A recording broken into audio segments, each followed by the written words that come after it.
Orgullo es la palabra con la que yo resumo la conversación que tuve con don Franklin Chang Díaz y estoy segura de que ustedes se van a sentir igual. Y es que no solo siente orgullo uno por la trayectoria de este científico costarricense, sino porque cada vez que uno habla con él o lo escucha, lo llena de inspiración, de ver el camino que una persona normal, como él se describe, siguió para lograr cosas inmensas. Estoy segura de que ustedes también van a disfrutar mucho el programa de hoy, así que los dejo con la primera palabra. Don Franklin Chang, muchísimas gracias por acompañarnos. Tengo que decirle que es una de las entrevistas que más me emociona hacer porque yo creo que igual que mucha gente me causa mucha fascinación todo el tema del universo, del espacio y uno sabe que sabe tan poco de eso, ¿verdad? Que cada vez que tenemos oportunidad de hablar del tema es como, wow, todo es sorprendente. Así que muchísimas gracias de verdad por haber aceptado la entrevista. Muchas gracias, muchas Don Franklin, gracias. su papá es de origen chino, su abuelito, y su mamá es Claro, costarricense. mi abuelito llegó a las costas del Pacífico en Costa Rica y se estableció en Punta Arenas, en Ujú. la región de Punta Arenas. Eventualmente se fueron a vivir a Esparta, a lo que hoy es Esparza, antes se llamaba Esparta. Ujú. Este, y bueno, se casó con una ramonense, se casó con doña Cándida, una señora de San Ramón, y tuvieron 11 hijos. Wow. Y uno de ellos era mi papá. Y bueno, entonces nosotros tenemos tal vez un cuarto Ujú, ujú. de sangre china, y los China. otros tres cuartos, quién sabe qué serán. Deben ser los Chang, ¿verdad? La familia Chang, que eran muy numerosos, tenían pues unas costumbres muy tradicionales chinas, la parte familiar, las comidas, la cultura, el deseo, la importancia de la educación era algo muy importante para nosotros o para la Mm. familia, ¿verdad? El trabajo, la ética del trabajo, esa cultura china de realmente no crear mucho problema, ¿verdad? Simplemente trabajar Ay. y estudiar, ¿verdad? Ese era el interés. Yo hasta Se cierto salía de eso por ahí totalmente usted. no me fui completamente, porque yo sí soy una persona bastante, De cuestionar. no revoltosa, pero sí yo cuestiono las cosas. Claro. Yo no acepto dogmas ni acepto regulaciones simplemente Imposiciones. porque me las dicen. Yo tengo que Ujú. entender por qué es que el asunto, porque cómo es que es, y cuando lo entiendo, entonces ya puedo seguir adelante. La importancia de fomentar esa curiosidad, ese cuestionamiento en la gente joven, esa fascinación por el mundo que nos rodea y no solamente recibir las cosas como nos las dan, ¿verdad? Sino llegar a nuestras propias conclusiones, que es algo que también lo caracteriza a usted. Es la historia de mi vida. Yo soy una persona que cuestiona, siempre he estado cuestionando. Todo lo que me dicen, ¿cómo sabe usted que eso es así? Si le Mm. dicen que algo es así, ¿cómo puede convencerse? ¿Cómo puede verificar? Entonces yo sí he seguido una vida como la vida de un experimentador, ¿no? Ujú. Y por eso me hice científico experimental, ¿no? No soy un científico teórico, sino que estoy haciendo experimentos todo el tiempo. Estoy viendo a ver qué es lo que funciona y por qué no funcionan las cosas. Ujú. Y así, no solo las cosas, sino las personas Ujú. y los países y la forma en que la gente se relaciona, eh, toda la dinámica internacional, todo eso me fascina. Claro.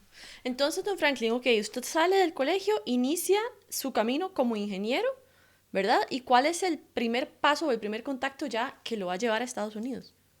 Bueno, de nuevo, no fue tan rápido ni tampoco tan directo. Es Tan decir, lineal. yo salí del colegio y realmente no tenía cómo irme para los Estados Unidos, aunque eso era el sueño que acariciaba, irme para Estados Unidos, a meterme a estudiar y a ser un científico y algún día convertirme en astronauta. Pero ese era el sueño, ese era el interés, pero la realidad era otra. Nosotros no teníamos, mi familia no era una familia de gran capacidad financiera para enviarme a los Estados Unidos a estudiar como tal vez otros podían. Entonces, realmente lo que hice me fui a trabajar.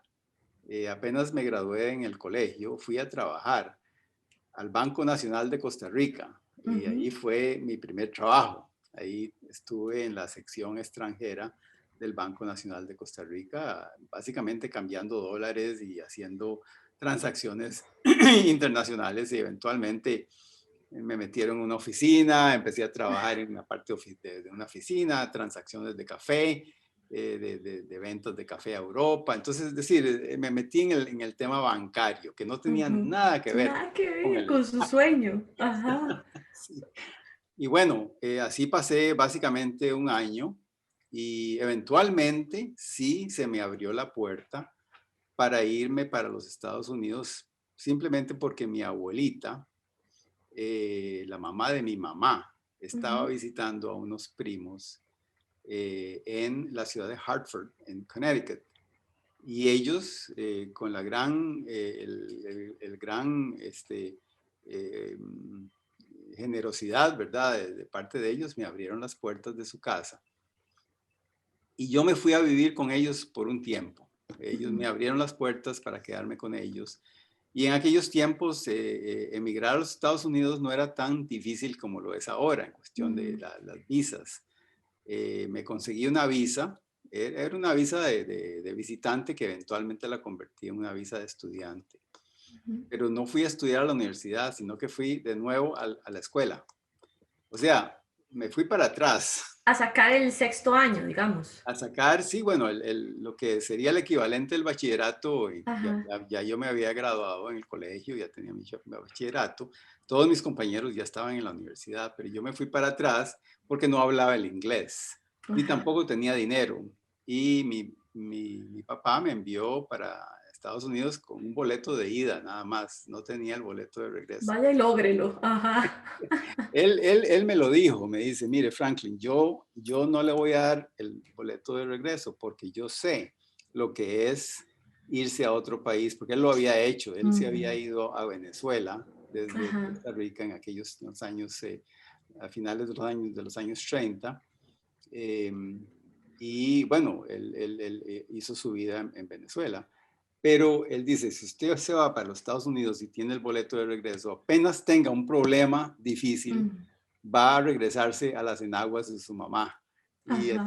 y, y bueno, y realmente tuvo razón, porque yo pasé una época muy difícil en los primeros meses. El primer año que estuve en Estados Unidos, si hubiera tenido el boleto de regreso, yo me hubiera regresado.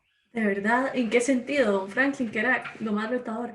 Bueno, yo nunca había estado en un lugar tan frío, por supuesto, ¿verdad? Ujú. Y nunca había Ujú. estado en la nieve, entonces era una de las primeras cosas que Eso el es clima, terrible. ¿verdad? Tan Ujú. frío en el noreste de Estados Unidos. Y luego no estaba en mi casa, no tenía dinero, todavía no hablaba el idioma. Las cosas eran difíciles, ¿no? Ujú. A veces pasaba un poco de hambre porque no tenía plata para comprarme sándwich o algo para comer. Ujú. Entonces, es decir, como le digo, ¿Cuántos años tenía ahí usted, don tenía Franklin? 18. Así es, que era muy, Yo muy me fui muy joven. jovencito, me fui a los Ujú. 18 años, iba solo. Ujú. Y bueno, fue una lucha. Como le digo, la gente cree que a mí todo pues me salió muy bien, todo salió perfecto, pero no fue así. Hubo una Mm. serie de dificultades, pero poco a poco me fui encontrando personas que me fueron ayudando a lo largo del camino, empezando por la familia Zúñiga, que fue la familia que me abrió las puertas allá en Hartford. Pero Ujú. luego profesores en la escuela donde fui a estudiar, me fui a una escuela pública, Hartford Public High School. Ahí Ajá. estudié y ahí aprendí el inglés y me hice de amistades y personas que me ayudaron, profesores, consejeros, y poco a poco me fui abriendo paso y eventualmente me gané una beca para estudiar en la Universidad de Connecticut. Ujú. Y ahí sí empecé mis estudios de ingeniería. De ingeniería. Ahí usted dijo, ya estoy enrumbado, todo empezó a tener como más forma después de ese año difícil. Exactamente, exactamente. Ujú. Y bueno, en la universidad tampoco fue una cosa facilita para decirle. Bueno, yo todavía el inglés no lo dominaba bien, pero bueno, y me costó. Tuve que Ujú. estudiar, las notas no fueron notas sobresalientes tampoco. pero tenía que estudiar, ¿verdad? De noche, dormía muy poquito. Yo era un buen atleta en aquellos tiempos y me metí también al equipo de atletismo de la universidad y me fue bastante bien. Yo era corredor y saltador, ¿verdad? De velocista, lo que llaman Ujú. velocista. Ajá. Y bueno, me metí por un tiempo al equipo de atletismo de la universidad, pero que va, eventualmente los estudios eran demasiado fuertes. Demasiado Tuve que duro. salirme de ahí también. Ujú. Fue una lástima porque me hubiera ido muy bien en la parte de la parte atlética. Ujú. Y bueno, y la otra cosa que ocurrió fue que ya eso fue en el año 69. En el año 69 llegó Neil Armstrong llegó a la luna. Armstrong is on the moon. Neil Armstrong, 38-year-old American, standing on the surface of the moon. On this July 20th, 1969. It's one small step for man, one giant leap for mankind. Yo pude ver ese alunizaje Wow. desde la universidad. Y yo en ese momento sentí como que la lucecita que me había llevado se me prendió otra vez. Ujú, Porque ahora ujú. sí veía a un astronauta de carne y hueso brincando ahí por la luna. Y yo digo, ya esto es una realidad, ¿no? Y ya estaba un poquito más cerca. Me sentía como que estaba un poquito menos lejos. No más cerca, sino menos lejos. Pero Ujú. bueno, ya estaba en el país apropiado, por lo menos. Pero Sí. ¿sabe qué ocurrió? Que también en ese momento, bueno, yo me gradué en el año 73, o sea, pasaron todavía varios años, pero en el año 71 ya los vuelos de la Luna se acabaron y el presidente Nixon canceló el programa espacial. Espacial. Y Ujú. bueno, en ese momento, después de todo el gasto que se había hecho, todo el esfuerzo, habían miles de ingenieros aeroespaciales sin trabajo. Y a mí me decían mis profesores en la Universidad Franklin, no se le ocurra meterse al programa espacial porque nunca va a conseguir trabajo, especialmente usted es Wow. latino. Entonces, bueno, yo por dicha que no les hice caso, como siempre, usted ve, y ahí Sí. cuestioné eso porque yo decía, ¿cómo es posible que van a parar? Aunque, es decir, estoy seguro que están parando, pero tienen que reiniciar las actividades en algún En momento. algún Entonces yo momento. decía, no es importante en este momento parar, sino que hay que darse cuenta que va a haber una pausa seguramente, pero no es que va a detenerse el programa. Pero qué fuerte, don Franklin. O sea, tiene que haber sido un instinto o una convicción muy fuerte, o no sé también a quién le contaba usted estas cosas en ese momento, quién era su confidente, para que cuando todo alrededor decía no, usted haya dicho sigo, ¿verdad? O sea, era más fácil decir que no y tomar otro camino y ser ingeniero en otra cosa.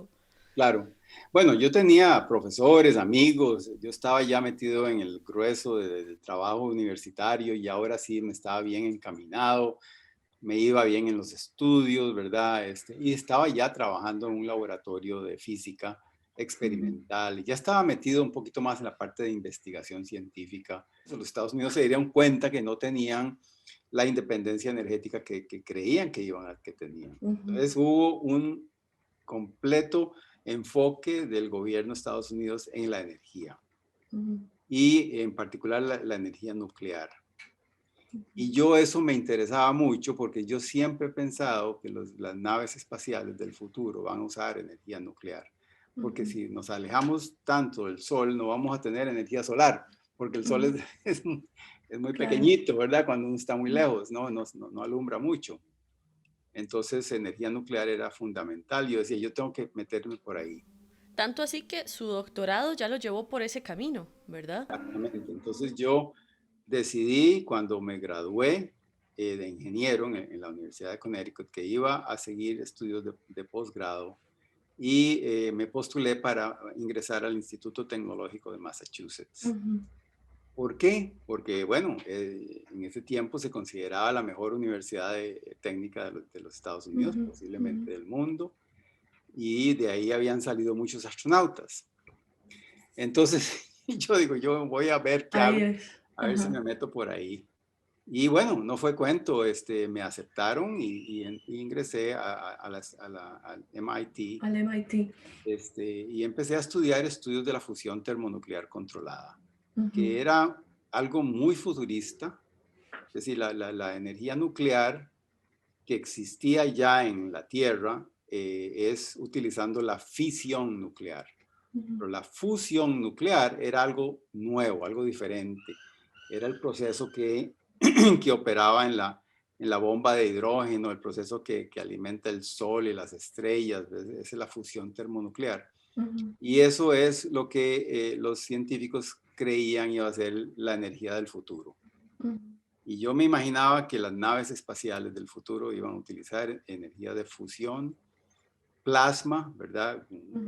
El sol está hecho de plasma, las estrellas están hechos de plasma y yo me metí por la física de plasma. Esto es más o menos 73, 74, ¿verdad? 73, 74, correcto. Ahí ya en Costa Rica se sabía lo que usted estaba haciendo, don Franklin, porque obviamente cuando empezamos a oír que hay un tico en la NASA y que va a ir y todo, pero antes ya usted estaba haciendo historia, o sea, siendo parte de ese grupo. ¿Qué se sabía de eso aquí en el país? ¿Era algo demasiado lejano? Yo creo que algunas personas sabían, bueno, obviamente mi familia más o menos Mm, entendía lo que estaba haciendo, pero más o menos. me costaba mucho explicar, ¿verdad? Porque Claro. eran cosas muy, muy, muy nuevas. Una vez me invitaron a dar una charla a la Universidad de Costa Rica, y yo encantado me fui y hice el viaje y todo y llegué y llegaron como 4 personas al auditorio nada De más. verdad. Nadie sabía ni qué era. Dijeron, "De, este es un científico que está haciendo alguna cosa voladísima que nadie ni... Algo raro seguramente. Exacto. No llegó nadie. Bueno, pero bueno, eso no importa. Yo digo, eso es parte de cómo eran las cosas en aquellos tiempos. Pero no, yo terminé mis estudios en MIT en el año 77, ya saqué Mm, mi doctorado doctorado. y también me hice ciudadano norteamericano, Ok, ok. que era un Vamos a venir a requisito. hablar. Don Franklin, no, porque aquí podemos seguir y seguir, pero vamos a hacer una pausa y vamos a venir a hablar de lo que pasa entonces después de que usted ya tiene ese doctorado en un campo tan nuevo, tan futurista, que aún hoy suena como una cosa del futuro, y me imagino hace 40 años atrás. Así que seguimos conversando con don Franklin Chang después de esta pausa aquí en La Primera Palabra. Y ya habían seleccionado, de los 120, habían seleccionado 19. Y yo era uno. Ah, Ese fue el momento en que cambió mi vida completamente. mm. Cuando me llamaron, yo creí que era una broma que me estaban jugando.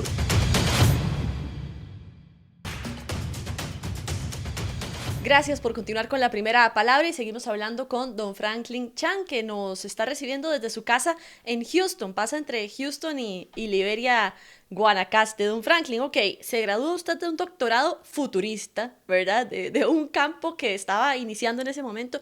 ¿Cuáles eran las oportunidades laborales? ¿Cómo pintaba el resto de la vida para usted en ese momento? Realmente me fue muy bien, pero tuve que, bueno, y no tuve, lo hice porque eso era parte del plan que tenía. Ujú, Me hice ciudadano norteamericano porque era un requisito.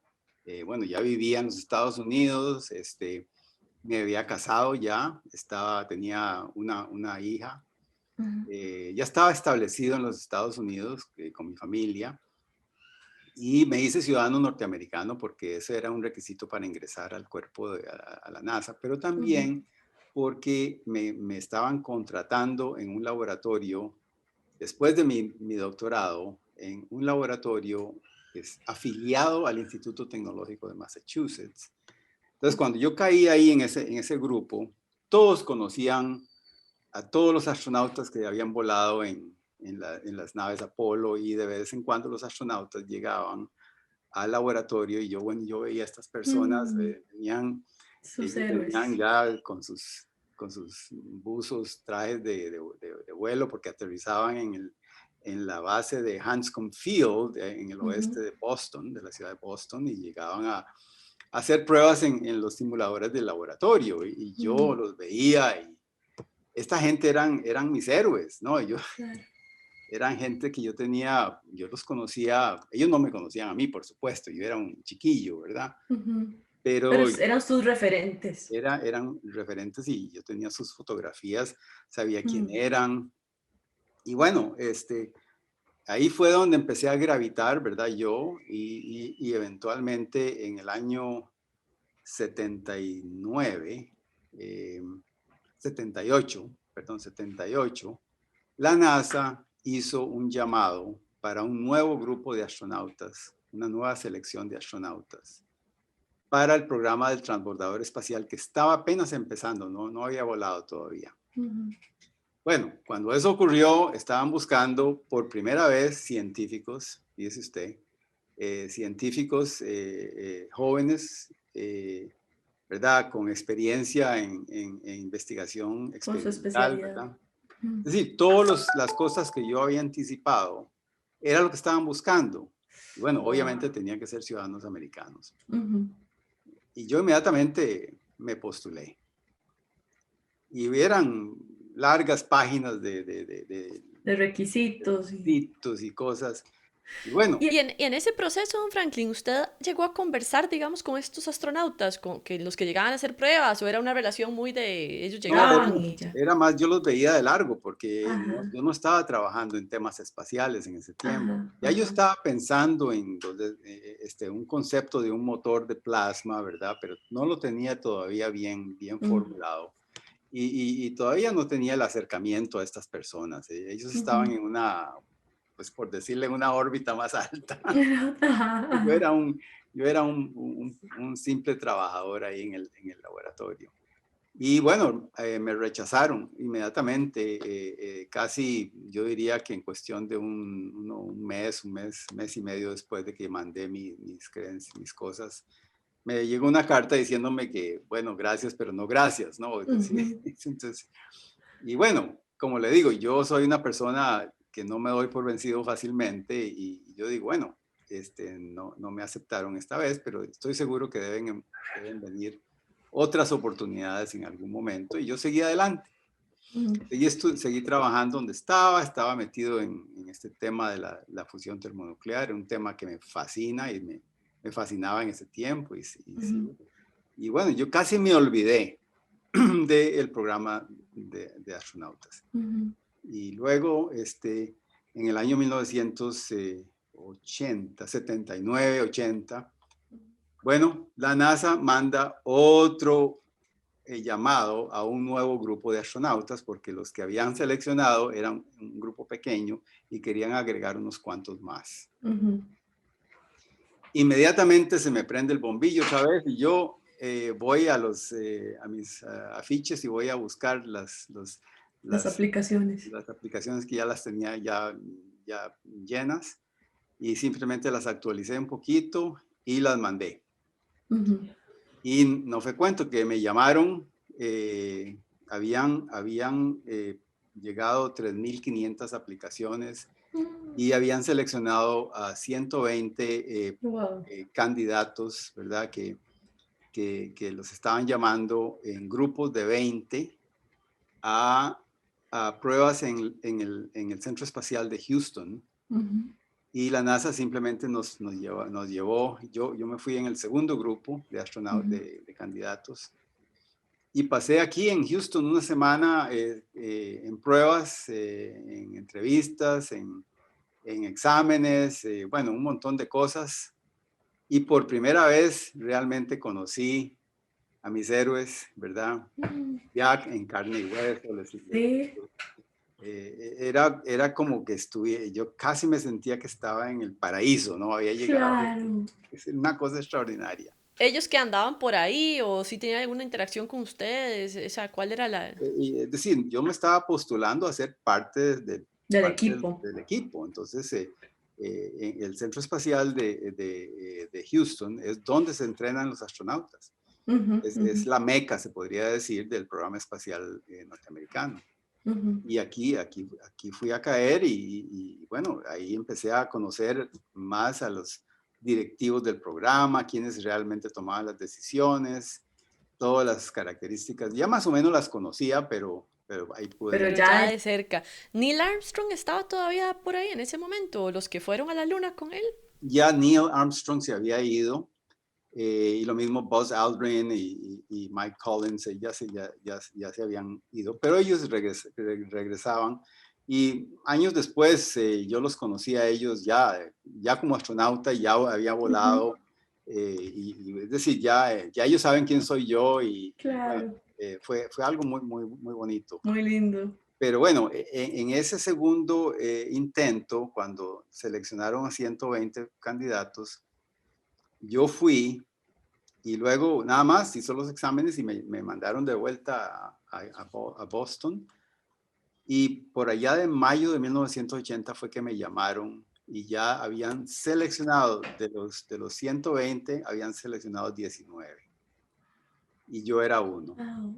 Uy, qué felicidad. Usted dijo, aquí sí, estoy de verdad ya en mi sueño. Ese fue el momento en que cambió mi vida completamente. Mm. Cuando me llamaron, yo creí que era una broma que me estaban jugando los amigos de MIT, de Draper Los Labs. compañeros. Y bueno, qué increíble para mí Qué felicidad. el momento que me llamaron. Una vez que me calmé, ¿verdad? Pude ¿Qué llamar, fue lo primero que hizo para celebrar, don Franklin? Llamó a su familia, llamó aquí a todo mundo. llamé a mi familia y el primero con el que hablé fue mi papá. Ajá. Mi papá y mi mamá en aquellos tiempos eran propietarios de una bomba de gasolina en el cruce de San Rafael de Escazú, que Ujú. ya no existe esa bomba. Ahora hay un edificio que era un banco, yo creo, pero Ajá. antes había una bomba de gasolina y mi papá era el dueño de esa bomba. Y estaban los dos ahí en el negocio y yo los llamé para contarles la noticia y mi papá se puso a llorar. No podía responder. Y claro, mi mamá fue la que agarró el teléfono después y inmediatamente, bueno, mi mamá es muy efusiva. Y ella muestra mucho lo que siente. Y bueno, ahí empezaron y resulta que mi mamá llamó a los medios en Costa Rica, porque era una noticia mundial, ¿no? Claro. Porque yo era el primer latino que era Que entraba. como astronauta. Y yo creo que no le creyeron, porque la gente de los medios creo que ya llamó a La Nación o no sé si a la República, o no sé cómo hizo, porque mi mamá se mete en todas estas Qué cosas. linda, ella está haciendo relaciones públicas y todo lo que tenía que hacer. Pero yo creo que no, como era una cosa muy familiar, entonces no le creyeron. Y no fue hasta que el comunicado de prensa salió de la NASA, creo que ese mismo día, que al fin se percataron que realmente esto... Wow, Wow, ¿qué estaba pasando? Y usted llamó y ¿qué les dijo? Voy a ser astronauta, o sea, ¿cómo se da esa noticia? Es que es tan... Dije simplemente que había logrado ser seleccionado entre, que eran como 3,000 y pico, 3.500 personas. aplicaciones, y yo era el primer latino. Era pues algo nuevo, ¿no? Qué lindo. Don Franklin, ¿y ellos sabían, su papá, que se puso tan emocional, tan sentimental, lo difícil que había sido el primer año, por ejemplo, cuando usted llegó, ¿verdad? Me imagino haber estado a la par suya durante todo ese recorrido de más de 10 años, ¿verdad? Desde que llegó hasta que se dio la oportunidad. ¿Cómo no lo van a sentir ellos como un logro de todos, No, ¿verdad? ellos pudieron entender, sí, la lucha que había intervenido ahí en todo el proceso y todos los diferentes escollos y problemas. Y claro, fue la culminación de un sueño, ¿verdad? Y bueno, yo llegué aquí al centro espacial y empecé mi entrenamiento de astronauta. Y no fue sino hasta 6 años después que hice mi primer vuelo. A mí me tocó en los primeros años, antes de mi vuelo, trabajar como comunicador de cápsula en el centro de control de la misión. Yo era el que hablaba desde el centro de control de Houston. Cuando uno habla, cuando uno se comunica con los astronautas, el que se comunica o la que se comunica en tierra tiene que ser un astronauta. Ujú. Esa era la tradición. Entonces a mí me pusieron en Mission Control, ¿verdad? Y entonces empecé a hablar y Qué lindo. yo era probablemente la primera persona que hablaba con acento latino. Ya yo había aprendido a volar cuando estaba en el Instituto Tecnológico de Massachusetts. Yo empecé a tomar lecciones de vuelo, empecé a volar planeadores, aviones pequeños. Y cuando llegué aquí ya sabía volar. Ujú. Pero claro, inmediatamente me metieron en entrenamiento para volar jets, para volar los T-38, que son aviones de supersónicos, ¿verdad? De alta velocidad. Y yo pues me sentía confortable en ese ambiente de pilotear y pude demostrar que tenía las capacidades para ser un buen piloto. Y yo creo que eso era parte como de lo que ellos consideraban un inicio, ¿verdad? De una persona como astronauta tenía que ser un buen piloto. Claro. Y Y, bueno, yo podía hacerlo. Entonces no y Y había... después, después de eso, don Franklin, es su primer vuelo en el 86, ¿verdad? Cuando se da ya la oportunidad de ir al espacio por primera vez. Vamos a venir a hablar de toda esa parte, todo lo que viene después, todo ese descubrir, ¿verdad? Que me imagino que por más que en la Tierra usted haya estudiado tanto, vivirlo debe haber sido otra cosa, otro universo, literalmente. Así que vamos a venir a hablar más de eso al regreso, después de esta pausa aquí en la primera palabra. Nosotros en la tripulación habíamos sido asignados al vuelo de Challenger. Y por pura casualidad, unos meses antes cambiaron las tripulaciones. El destino, ¿no? De lo que ocurre hubiera sido que mi vuelo al espacio hubiera sido algo muy corto.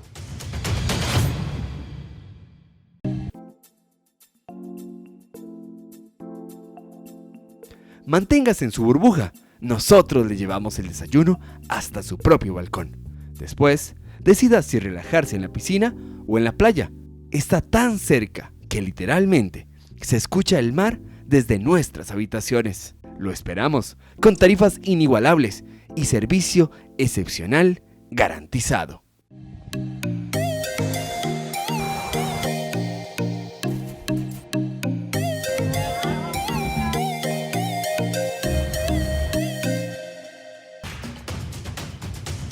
Gracias por continuar con la primera palabra. Seguimos hablando con el doctor Franklin Chang Díaz. Empiezan las misiones espaciales para usted, don Franklin. ¿Y qué pasa? ¿Cómo es esa primera experiencia de salir de la Tierra? Bueno, yo sí, pasé muchos años entrenándome, entonces estaba muy bien preparado, ¿verdad? Además, ya usted tenía buena condición física, ¿verdad? Por lo que me contaba. que es un Todo requisito. estaba en muy buenas, todo estaba muy bien. Pero bueno, fue una misión que costó mucho que saliera. Hicimos 6 intentos de lanzarnos al espacio y hubo muchos problemas en el lanzamiento, algunos problemas causados por el tiempo. Hacía mucho frío. En la Florida, en aquel invierno, eso fue en enero del año 86, y tuvimos otros problemas técnicos y algunos casos donde hubiera sido pues catastrófico si hubiéramos lanzado. Pero bueno, eventualmente salimos, ¿verdad? El disparo, la nave salió. En ese momento ya todos los invitados que habíamos llevado a ver el lanzamiento se habían ido porque ya no podían aguantar más. Habían hecho como 6 intentos para ir a ver el lanzamiento y no ocurría. Y todos se fueron, casi todos excepto mi mamá. Mi mamá se quedó. Era creo que la única que estaba en las graderías. Al pie del cañón. ¿Sí?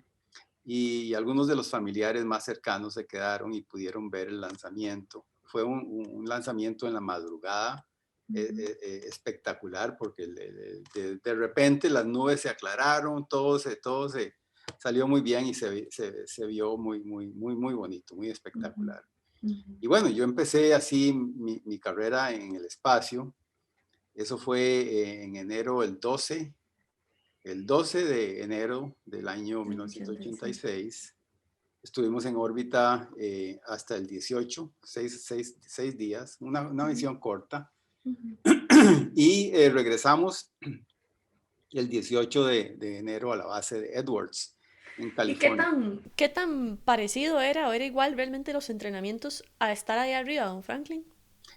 Era parecido, ¿verdad? Pero la parte, la experiencia, la sensación, la ingravidez, el espectáculo, ¿verdad? De ver el planeta Lo que se ve. como realmente es, ¿verdad? Es No se algo puede simular. transformador, o sea, es algo muy transformador. Ujú, Lo cambia a uno completamente ujú, la perspectiva. ujú. Pero lo importante es que regresamos y 10 días después ocurrió la tragedia del Challenger. Y nosotros en la tripulación habíamos sido asignados al vuelo de Challenger. Y por pura casualidad, unos meses antes cambiaron las tripulaciones y nuestra tripulación cambió al Columbia, que salió unas semanas antes. Y otra tripulación fue a parar a la tripulación de Challenger. Todos cambiamos, excepto por uno de los miembros de la tripulación que se quedó en la misión de Challenger y obviamente murió en esa tragedia, pero era miembro de nuestra tripulación. Y yo digo, bueno, es todo el destino, ¿no? De lo que ocurre. Hubiera sido que mi vuelo al espacio hubiera sido algo muy corto. El primero y el último. Ujú, Si hubiera quedado, me hubiera quedado en la misión de ujú. Challenger, pero bueno, esa misión, esa catástrofe, ese accidente, paralizó todo el programa por 3 años. Y todos los astronautas empezamos a trabajar en todo el proceso de restauración, de investigación, a ver qué fue lo que pasó, ¿verdad? ¿Por qué ocurrió esa tragedia? Y hubo una gran cantidad pues, de introspección en los programas de la NASA. Y yo estuve muy metido en todo este aspecto de modificar las condiciones de vuelo, de modificar la indumentaria que los astronautas tenían que usar, la utilización de paracaídas en caso de que antes no teníamos. Y para usted, don Franklin, ¿cómo fue volver a salir? Sí, bueno, yo estaba muy consciente de los riesgos que todo esto conlleva. Conocía las partes más delicadas, ¿verdad? Las partes menos delicadas. Y uno llega a concluir que va a tomarse el riesgo porque el resultado puede ser extraordinario, ¿no? Entonces uno se toma ese riesgo. Yo creo que la gente que más sufre es la familia. Claro. Nosotros, digamos, en la nave, estamos en una posición de que si algo ocurre vamos a morir, ¿verdad? Tal vez podría ser una muerte lenta, otros casos, una muerte rápida, pero es decir, estamos haciendo lo que queremos hacer, ¿verdad? Estamos haciendo lo que nos llena. Las familias no tienen esa latitud, las familias simplemente están viendo Esperando que todo salga bien. Exacto, no tienen ninguna función fuera de sentirse preocupados. Claro. ¿Hubo momentos de temor para usted, don Franklin? ¿Hubo algún episodio que usted hubiera sentido o haya sentido miedo en el espacio o preparándose? Sí, bueno, miedo sí lo sentí siempre, en todos los disparos, en todos los lanzamientos, cuando esa nave parte, uno se persina ahí, ¿verdad? Que tatica Dios lo Nos lleve y acompañe. lo acompañe, ¿verdad? Porque, como dicen, son miles de sistemas que tienen que funcionar. Don Franklin, y de esos 7 viajes, 7 misiones espaciales, ¿cuál fue la más importante para usted, la que más lo marcó? Yo diría que la primera siempre fue para mí la que completamente completó tal vez el curso del sueño que había acariciado durante tantos años. No fue una misión muy compleja, fue una misión relativamente simple comparada con las que seguían, ¿verdad? Bueno, a medida que las misiones fueron pasando, el tiempo pasó, yo pasé básicamente 25 años volando en el espacio, ¿no? Y en ese transcurso de esos 2 décadas, ¿verdad?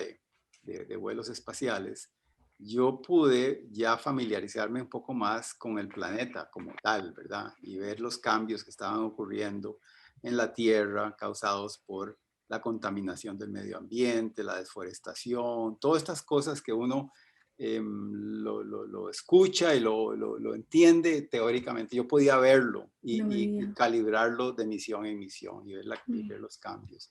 Yo creo que tuve esa gran fortuna que no muchos astronautas tuvieron, de poder hacer tantos viajes durante tanto tiempo. Claro. Y eventualmente en la última misión, que fue en el año 2002, hice 3 Caminatas espaciales. Y ahí fue donde sí fui a trabajar de constructor, ¿no? Ahí me pusieron a armar la estación y a hacer trabajos de construcción, ¿no? Afuera. Y Después de todo esto que usted hace, don Franklin, ¿hay algo que se le quedó por hacer? ¿Hay algo que usted dice, hubiera querido ir una vez más para hacer esto, o se me quedó pendiente de tal cosa? Bueno, uno siempre se imagina que el mundo va a moverse más rápido de lo que realmente se mueve. Y yo cuando entré a la NASA, yo creí que íbamos a ir más rápido y que íbamos a regresar a la Luna. Los vuelos a la Luna se iban a reiniciar, pero eso no ocurrió. Hasta ahora que están pensando otra vez, después de más de 50 años. Y don Franklin, ¿por qué es que ha costado tanto volver a la Luna? Es la pregunta que todo el mundo se hace. Es como le decía al principio, el entorno de todas estas cosas que están ocurriendo alrededor de uno, no solo es la parte técnica, sino la parte geopolítica, la parte humana. La razón de la Luna, los vuelos a la Luna se hicieron por una competencia entre 2 superpotencias nada más. Eran 2 países, la Unión Soviética y los Estados Unidos, que estaban compitiendo por una hegemonía en el cielo, en el espacio. Y la Luna era básicamente la meta que habían fijado los 2. El que llegaba primero para demostrar su poder era el que ganaba la carrera. Pero científicamente, a nivel de investigación, ¿valdría la pena volver a la Luna? ¿Qué se puede obtener de ahí? Porque la Luna es un lugar ideal para nosotros aprender mucho más de la Tierra, del sistema solar, del Sol, de muchas cosas, y también un lugar de entrenamiento y de preparación para vuelos más allá. Es un lugar de entrenamiento ideal, ¿verdad? Para poder, porque la Luna básicamente está cerca, ¿no? Estamos a 3 días de vuelo de la Tierra a la Luna. Entonces, algo pasa, uno puede regresar a la Tierra relativamente rápido. Cuando uno va a Marte, las cosas son diferentes. La Luna está en órbita alrededor de la Tierra, de tal manera que uno siempre está a la misma distancia de la Tierra cuando está en la Luna. Pero cuando usted está en Marte, la Tierra y Marte están orbitando el Sol, ¿verdad? Y a veces el Sol está interponiéndose entre Marte y la Tierra. A veces los 2 planetas están relativamente cerca, pero a veces no. Y cuando es no, usted no puede regresar. Es imposible. Claro, quedó totalmente. ¿Y a cuántos días estamos hablando de viaje? Para ir a Marte, hoy en día estamos hablando de 8 o 9 meses de viaje. Y con el cuando están cerca. Con el motor de plasma, ¿cuánto podríamos? El motor de plasma lo podríamos hacer tal vez en un poquito más de 2 semanas. No, un poquito más de un mes. Un poquito más de un mes. 30 Don Franklin, 39 días. Quiero hablarle de eso, del estado actual de este, que es su proyecto, ¿verdad? Y también de sus conclusiones después de haber estado en el espacio y algunas preguntas que tengo que hacerle también. Pero vamos a hacer una pausa y venimos con esta última parte de la conversación con don Franklin. Yo creo que nosotros simplemente somos parte de algo muchísimo más grande que existe en el universo, que todavía no hemos tenido la capacidad de realmente conectar con eso. Y el día que eso ocurra, nuestra civilización va a cambiar completamente.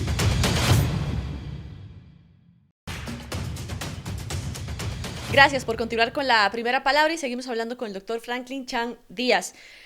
Don Franklin me dice que esta última misión del 2002 sabía que cerraba un ciclo tal vez con la NASA, pero usted sabía que iba a cambiar toda la dinámica de viajes al espacio y es lo que estamos viviendo hoy en día, ¿verdad? Acabamos de ver que SpaceX ya empieza a moverse más y hay más empresas entrando en el juego. ¿Cómo podría aprovecharse eso por parte de los científicos ahora o cómo cambia las cosas con respecto a cuando usted inició? Sí, bueno, yo siempre he creído que el espacio tiene que democratizarse, que en este momento usted se pone a ver quiénes están volando en el espacio o quiénes volaban o volaron las décadas pasadas. Eran personas de países desarrollados, de muy pocos países desarrollados. Estamos hablando de Estados Unidos, Rusia, Japón, la Comunidad Europea. Ahora la China tiene su propio programa, India está desarrollando su programa, pero estamos hablando de una docena de países o menos, tal vez, de países que están involucrados en el tema espacial con seres humanos, ¿verdad? Y de ahí faltan tal vez unos 80 y pico de países que no están jugando en este partido.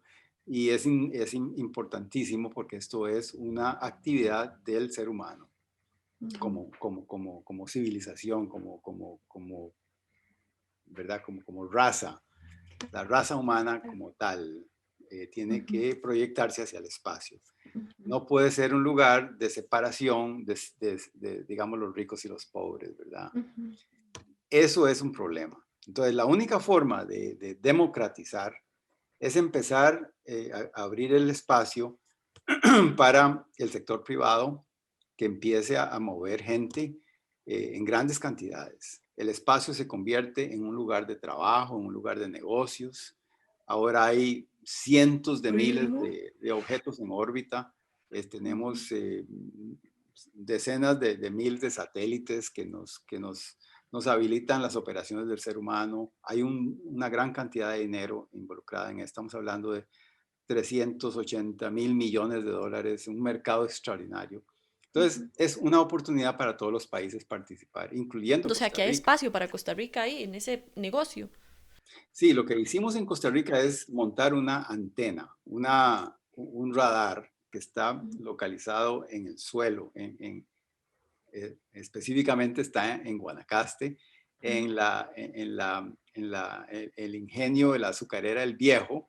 Es decir, es un lugar, es un contraste extraordinario de ver lo que hay. Entre las plantaciones de caña de azúcar está el radar espacial más sofisticado del planeta en este momento, operando. Y lo que está haciendo este aparato es monitoreando, ¿verdad? Midiendo las órbitas de estos cientos de miles de objetos que están en órbita. Y hay que saber dónde están para no chocar con ellos, ¿verdad? Entonces, ese es un servicio importante de control aéreo, de control espacial, se podría decir, no de control aéreo, en que Costa Rica está ahora jugando un papel importante. Entonces, nosotros ahora estamos poniendo a Costa Rica en la locomotora del tren, no en el cabús del tren, sino estamos en la locomotora ya moviéndonos porque tenemos todas las capacidades, tenemos gente muy educada, tenemos gente joven. Costa Rica tiene tal vez un papel ambientalista que jugar en el espacio. En el espacio, qué interesante. Es el mismo papel que está jugando en el ámbito internacional como un país con interés en proteger el medio ambiente, pero el medio ambiente no se termina en la atmósfera, se termina más allá del sol. Es decir, es el ambiente que estamos, incluye el espacio. Y esas características, tenemos esas características, don Franklin, por el personal que usted dice, hay gente preparada, hay gente que tiene conocimiento y la zona estratégica, digamos, geográfica, nos beneficia también en algo. Nos beneficia mucho para muchas áreas porque tenemos un lugar relativamente con poca población, ¿verdad? Es un lugar que todavía tiene mucha capacidad de aguantar la llegada de la implementación de nuevas industrias. Queremos hacerlo de una forma que no distorsione, ¿verdad? El carácter agrícola y el carácter Rural. rural y ambientalista, ¿verdad? Ujú. Porque Guanacaste es la provincia, una de las provincias más bellas del país y queremos preservar eso, ¿verdad? Que se mantenga. Que se Claro, mantenga claro. y que se mantenga la tradición rural, pero con ese goce de la alta tecnología, como lo que ocurrió en California. Ujú, Es ujú. exactamente el mismo modelo de California. Es un lugar que todavía goza de la parte agrícola, pero tiene el fuerte de la industria De la industria, aeroespacial y de la del industria, desarrollo. lo que llaman el Silicon Valley. Ujú, claro, claro. Y tenemos el aeropuerto de Liberia, que está muy cerca también. Todo esto, toda la región es estratégicamente muy bien posicionada. Claro. Don Franklin, ahora sobre el motor de plasma, ¿cómo va ese proyecto estrella de Ad Astra? Ya está todo armado, entonces ahora están cerrando todo el caparazón del motor y Ujú, lo van a montar seguramente en la cámara de vacío esta semana. La semana entrante y las semanas que siguen, ahora en mayo, vamos a iniciar una serie de disparos de alta potencia y esperamos llegar a disparos no solo de alta potencia, sino de larga duración, que es lo que ujú, la NASA está esperando. ujú. Una vez que terminemos ese ciclo de disparos, ya estaríamos preparándonos para armar un motor nuevo, que sería el que llevaríamos al espacio para probarlo. ¿Y como en cuánto podríamos estar hablando? ¿Cuánto tiempo podríamos estar hablando de eso? Para una prueba en el espacio teníamos que construir un nuevo motor, que es Ajá. prácticamente lo que haríamos. Ujú, 3 años para llegar ok, a construir ese motor y tal ujú. vez un año, año y medio más para lanzarlo. ¿Considera usted, don Franklin, que ese es el proyecto de su vida? ¿Es lo que más lo Sí, emociona? pero bueno, yo nunca yo nunca le he puesto fin. Es decir, yo cuando me muera, ahí se acabó el asunto, pero Mm, mientras tanto y tenga vida y tenga el cerebro que me funcione bien y todo eso, yo estoy como todavía jugando en mi charco, ¿no? Es decir, claro. es como si yo nunca crecí. Ese es tal vez el problema que yo tengo es que yo nunca crecí. Siempre estoy jugando con mis juguetes y yo no trabajo, nunca he trabajado. Mm, Siempre lo que he estado jugando toda la qué vida. lindo. Don Franklin, para terminar, tengo que hacerle una pregunta medio existencial y ahora que dice usted, el día que me muera dejaré de crear y de trabajar. ¿En qué cree Franklin Chang? Después de haber visto tantas maravillas, después de haber visto el universo, después de haber visto la Tierra, ¿qué lo emociona? ¿En qué cree? ¿Qué cree de la vida? Yo creo que nosotros en este mundo estamos a punto de encontrar otros seres, otras vidas en otros lugares en el universo. Yo creo que nosotros no somos los únicos que existimos en este universo.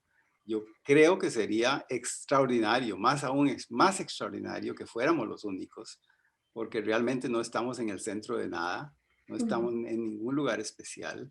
Y yo creo que nosotros simplemente somos parte de algo muchísimo más grande que existe en el universo que todavía no hemos tenido la capacidad de realmente conectar con esas entidades.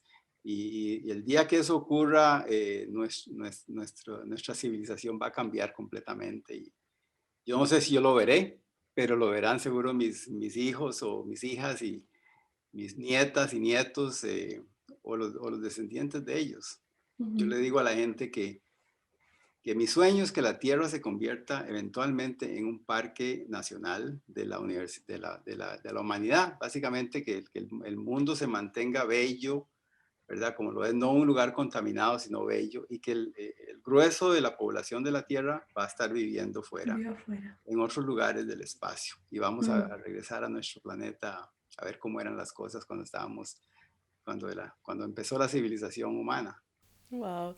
¿Y usted cree que esos otros seres son como nosotros? ¿Serán muy diferentes? Bueno, es posible que tengamos algunos más avanzados, otros menos avanzados, ¿verdad? Yo creo que nosotros a lo mejor estamos como en el medio. Ujú, Como le digo, nunca he considerado que somos tan especiales, ujú, que somos básicamente lo normal, más o ujú, menos, la ujú, norma, ujú. no la excepción. Y lo importante es cuando encontremos estas civilizaciones o estos seres, cómo los vamos a tratar, ¿verdad? Y cómo nos van a tratar a nosotros. ¿Vio algo inusual usted en sus viajes, don Franklin? ¿Alguna vez tuvo algún encuentro, algún objeto volador no identificado? No, no de esa característica, no. Yo busqué, definitivamente busqué y yo estaba listo para ver, ¿verdad? ¿Qué era? Pero no encontré nada. Pero yo me imagino que tiene que haber, tiene que haber. Sería, como le digo, extraordinario que no existiera una vida. Más bien, el universo esté lleno de vida, ¿verdad? En otros planetas que en algún día los visitaremos con el motor de plasma. Ojalá que sí, eso es lo que todos queremos ver y sabremos que si ya nos llena de orgullo su trayectoria, don Franklin, y conversar con usted siempre es fuente de inspiración, todo lo que le queda por hacer, pues ni para qué, ¿verdad? Nos queda mucho más, gracias a Dios, y somos afortunados de disfrutar también de su trabajo y su legado. Muchas gracias, don Franklin. Un mensaje para las nuevas generaciones, para todo el mundo, en estas épocas de tanto cambio que a todo el mundo nos ha movido del piso y es como de pellizcarnos y hacer un shift de todo. ¿Qué le diría usted a la gente, jóvenes, no jóvenes, de todo? ¿De dónde sacamos ese fuerzón? Les digo a los jóvenes es que no tengan miedo del fracaso, porque para triunfar hay que aprender a fracasar. Esa es la historia de mi vida. Simplemente no tengan miedo, nada más. Perfecto, y con ese mensaje nos vamos, don Franklin Chang, muchísimas gracias, un honor haber conversado con usted, que esté muy bien y estaremos pendientes de todo lo que sigue haciendo en su trabajo. Muchas gracias. Muchísimas gracias. Gracias a ustedes también por acompañarnos acá en La Primera Palabra, nos vemos la próxima semana.